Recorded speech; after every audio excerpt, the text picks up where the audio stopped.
14 साल हुए हैं केवल। 14 सालों में स्थिति इस प्रकार से है, देखिए नीचे चली गई हैं, पूरे गड्ढे खाई में चली गई हैं।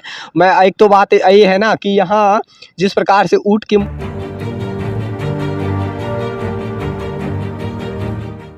नमस्कार, मैं राजीव रंजन, आप स्टेट प्राइम न्यूज़ देख रहे हैं। अभी हम संत कबीर नगर जिले के मेहदावल थाना के अंतर्गत ये बढ़िया ठाठर पुल दिखाई दे रहा होगा आप सभी को। ये बढ़िया ठाठर पुल 2 जिलों को जोड़ने वाला है।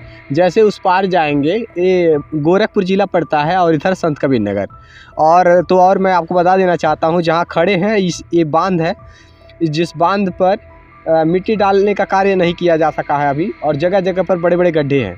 ऐसे में ये PWD विभाग की सड़क है और सेतु विभाग ने पुलिया बनवाया और यहाँ मिट्टी डलवाने का भी कार्य करती रहती है जब भी रेनकट होता है। रेनकट की वजह से यहाँ दिक्कत ये है, अब देख पा रहे हैं यहाँ बड़े बड़े गड्ढे दिखाई दे रहे होंगे आप सभी को। जब हमने खबरें बनाई तो उस पार के जो सड़कें थी तो वो रिपेयर हो गई, उस पार के रोड के किनारे जो गड्ढे थे उस रिपेयर हो गई, उसमें मिट्टी डाल दी गई। लेकिन अभी भी संत कबीर नगर के मेहदावल में अभी भी ऐसी स्थिति बनी हुई है, गड्ढे बरकरार है, ऐसे ही पड़े हुए हैं। रेनकट तो हो ही रहा है बारिश होने की वजह से, और अभी यहाँ के हालत बदलते नज़र नहीं आ रहे हैं। और मैं आपको बता देना चाहता हूँ, जानलेवा गड्ढा है यहीं बगल में। बढ़िया ठाठर पुल से पहले की हालात को दिखा देना चाहते हैं, और ये स्थितियाँ बदलनी चाहिए। जो भी जिम्मेदार नेता, मंत्री, विधायक, सांसद हैं, जो भी जिम्मेदार नेता हैं, उनसे मेरा अपील है कि ये हालात बदलें। देखिए यहाँ भी गड्ढे कितने भयानक है, आप देखकर समझ सकते हैं। इस पे लगा दिया गया है यातायात पुलिस संत कबीर नगर उत्तर प्रदेश का, एक बैरिकेडिंग समझ लीजिए कर दिया गया है और कुछ भी नहीं लगाया गया, और एक खाई बन गई है सड़क। इतना बड़ा गड्ढा है, ये जानलेवा कर समझ सकते हैं। जहाँ पर खड़े हैं हम, और ये पूरी तरीके से इसमें होल हो चुका है। जितनी 2-4 बोरियां लगाई गई थी वो बोरियां भी नीचे चली गई हैं, पूरे गड्ढे खाई में चली गई हैं। मैं एक तो बात ये है ना कि यहाँ जिस प्रकार से ऊँट के मुंह में जीरे डालने का कार्य किया जाता है ना, उसी प्रकार से हालात है यहाँ। और मिट्टी लगातार बह जा रही है, धंस जा रही है, लेकिन इसमें ऐसा होता है 2-4 बोरियां ला करके डाल दी जाती हैं।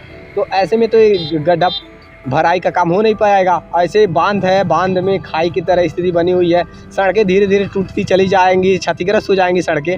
ये जिम्मेदार नेताओं से मेरा अपील है कि ये स्थितियाँ बदलें। ये ऐसे में 1-2 बोरियां डालने से तो काम नहीं चलेगा। और आगे की स्थिति को दिखाते हैं। जब इस रास्ते से गुजर रहे थे तब तक ये हालात नज़र आए, और हम चाहते हैं आप बस अपील है यहाँ के नेताओं से कि ये स्थितियाँ थोड़ा बदलने में प्रयास करें।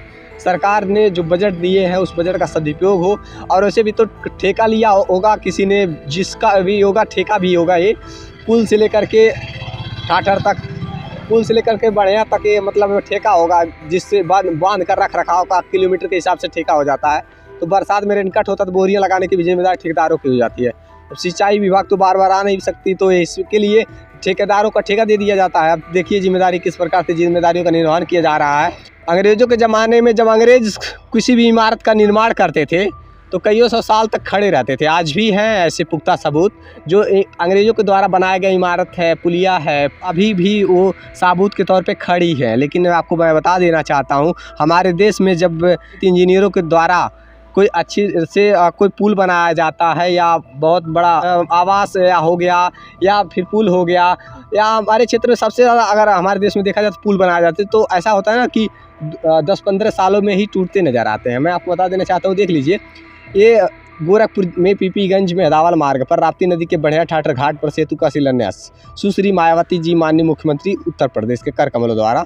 उस दौरान की बात है ये, जब उत्तर प्रदेश की मुख्यमंत्री सुश्री मायावती जी थी, और उन्होंने अपनी उपस्थिति में 15 जनवरी 2010 दिन शुक्रवार को इसका शिलान्यास की थी। उसके बाद से बन करके जब तैयार हो गया, लोगों का आवागमन हो गया, मैं आपको बता देना चाहता हूँ, उसके बाद से अब 14 साल हुए हैं केवल। 14 सालों में स्थिति इस प्रकार से है। देखिए ये सब दरारें आ गई हैं, दिखाइए किस प्रकार से पुलिया दरारें आ गई, पुल में दरारें पड़ चुकी हैं। कुछ इस प्रकार से मरम्मत के कार्य हो रहे हैं, पुल रिपेयर के कार्य हो रहे हैं, इस प्रकार से बनाई जा रही हैं पुलिया। बिहार की तरह स्थिति तो ना हो, ये अपील है मेरा नेताओं से कि ऐसी स्थिति ना रहे। इंजीनियर जो भी मतलब इस प्रकार से इसको डिज़ाइन किए हैं, जिस प्रकार से बनाए हैं, अब ये टूटती नज़र आ रही है। 14 सालों में किस प्रकार का मटेरियल का प्रयोग किया गया था कि अभी दरारें आ गई हैं, किस प्रकार से टूटने लगे हैं ये। आखिरकार सही ढंग से क्यों नहीं बनाए गए थे। अब ये स्थिति एक गड्ढे हैं, इसमें बोरियां साइड से बोरियां लगा दिया जाता है और मिट्टी भरने का कार्य नहीं किया जाता है। यहाँ जो भी जिम्मेदार व्यक्ति हैं, जिम्मेदार ठेकेदार हैं, और ये स्थितियाँ बदलें और इसमें मिट्टी डालने का कार्य करें और जल्द से जल्द इसका रिपेयर हुई होना अति आवश्यक है। लगातार हर क्षेत्र की हर सर्वे दिखाएंगे। देखते रहिए स्टेट प्राइम न्यूज़ की जरूरी है।